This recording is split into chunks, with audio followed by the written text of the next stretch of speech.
what is success? And when Yeah. I started to play the guitar, I just wanted to create music because as a child I always liked the sound of music. And I Right. never thought about what will be in the future. But at Right. some point you are kind of you believe, well, I have to practice every day. I have to get better, which means faster, more technical. You have to be in a band, you have to go on stage. And that's kind of everyone tells you this has to happen. This is success. And this ambition is kind of, it develops its own life and you never question it. And you're always unhappy because you don't find a band, you don't get gigs. You're always unhappy. So how do you, what happened when you Well, started? well, no, I want to know how you found the feeling of success to doing that for, you have to at some point, if you've been playing for how many years? Like you said, at least 10, just trying to 28 years I've been playing. 28 years. Somewhere within there, you have a core of success to keep you doing it for 28 years.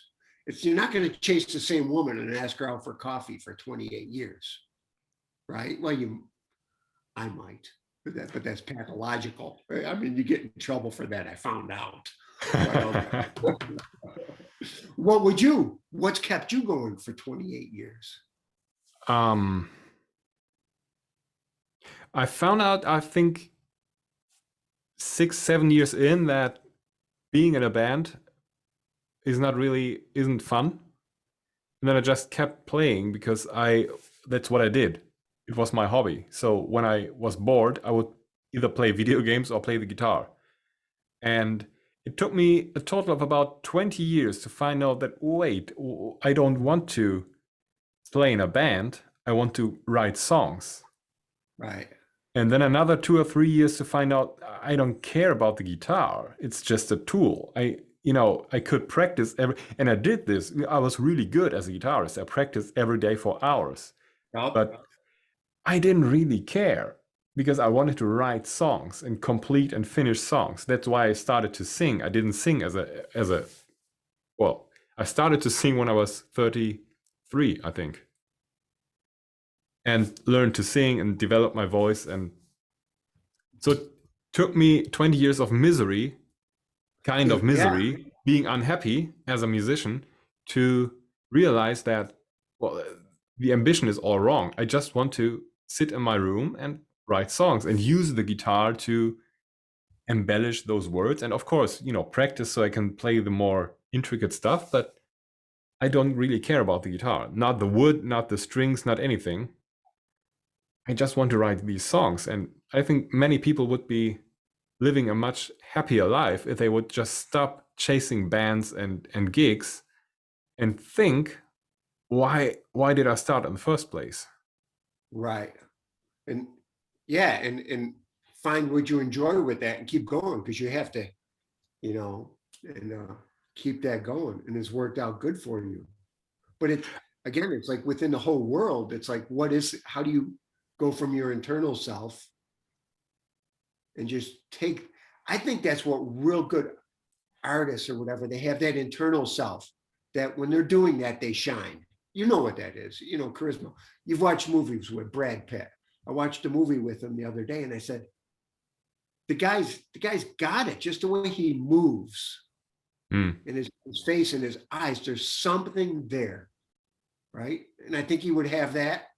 I think he would have that if he was sitting in a bar working in a factory, right? probably, yeah. Yeah. And so if that can be almost developed because it has nothing but your internal goodness shining outwards. And you just got to take that to the rest of the world and let that shit happen in some ways. You got to find that happen to try, but then let it happen, and find. So my motivation was always internal, and I tried to start a band a few years ago, and the other guitarist picked me up to go to the rehearsal room, and he asked, well, I don't know how we got to the subject, but he didn't believe me that I didn't pick up the guitar to get laid. He said, well, everyone does it to to find a Yeah, girlfriend. I was like, no, I didn't care about girls. I wanted to play the guitar. I wanted to make these sounds. right.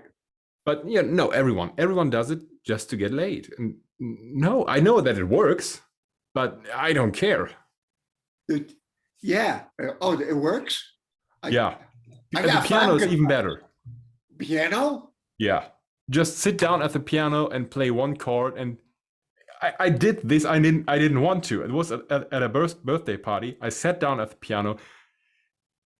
Girls started running and knelt. They knelt right next to me and watched my fingers. I didn't even play at that point. Well,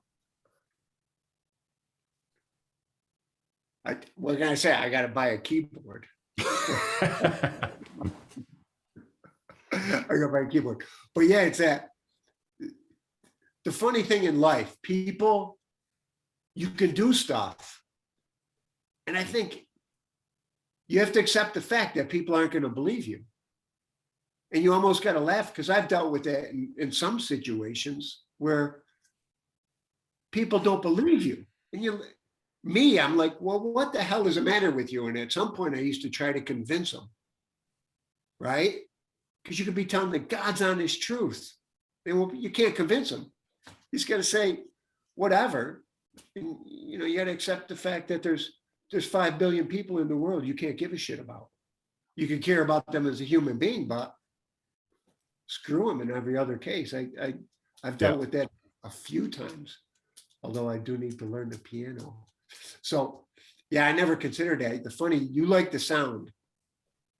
One of the things I like about it is I think it's absolutely fascinating with playing guitar, the songwriting too, but on a different level. Back in 1990, I wanted to learn a song. It's when I got married and I first picked up a guitar. It was about 27 or 28. And there's a song called Grateful Dead I was into, and a lot of the chord progressions are simple. It could be simplified. And there's a song called Jack Straw. And I didn't even know chords. I'm learning the chords and just switching from an A to a D, an A to a D, an A to a D, an A to a D, an A to a D. You know how that is. You got to move your fingers with your hands at one point to your foot in there to get it in place. And then you do that for 5 minutes. You're like, this is asinine. Later in the day, you do it again and you keep doing it again. A year later, you could do it. 30 years later, you could do it while you're talking. The ironic thing is I'm trying to learn this song. And the first words to the song are, we could share the women, we could share the wine. We don't share that's all I remember. We could share with the women, we could share the wine. We don't share all of mine. My wife heard that and she said, that's disgusting. And she didn't want to hear me pick up the guitar. Are you playing that song? She heard an A to a D. Are you playing that song? We could share the women, we could share the wine. God bless her. She had her own motivations and thought processes. That's disgusting. Is that what you want to do? Get drunk and share women? Like, what the fuck? It's a song. It's a Grateful Dead. I don't know. I don't do drugs. I don't drink a beer after I give myself a beer after I run 25 miles a week. That's what I was doing at that point, So you can't make all those people happy. Some people don't believe you. Yeah. So, my thing was, I find it absolutely fascinating with the human body and the mind, the connection that, let's say, you could learn how to go between that stuff.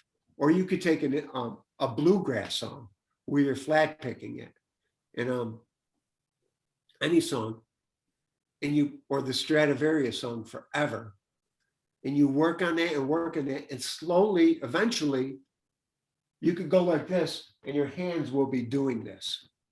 And I find that absolutely fascinating, just the process that you could go from nothing to like playing this thing. And sometimes I love the song, is the only ones I could do it with, is if I love the song at the end. But the whole process is fascinating to me, how you can't do something. You can't do that. And then all of a sudden you can. The miracle of your hands and your fingers and your mind combined. That, I love that. And writing a song with lyrics are the same in many cases. You're like, wow, that's a song, right? One cup of tea. You know what that is, or nowhere man, right? You know what that is, and you start with nothing but an idea, and then you Yeah. look at the page and you're like, wow.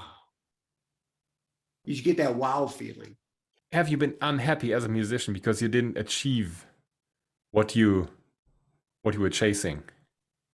Yeah, I could go from happy. I don't know if I have a psychological problem or whatever I got to deal with. I could go from unhappy, extremely unhappy, not depressed, psychological, but just like, damn, what the shit, to elated in 10 minutes about it. Do you know what I mean? Mm. If I sat down with my guitar right now and I found some and I started playing and something, I'd be like, wow, this is awesome.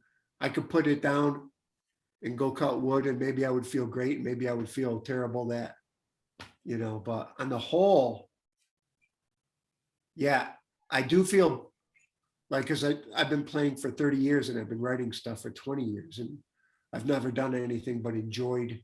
I've done maybe 10 gigs, let's say, and I've enjoyed that. But I got to say, okay, this is good. I like doing that, I guess. But it felt at some point.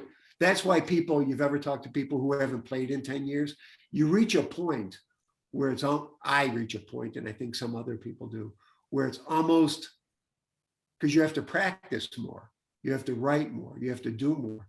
It almost becomes not, it's like working out or a lot of other things. You know what I mean? It's like, okay, well, what am I going to do with this? It's not going, you reach that plateau where you have to Mm.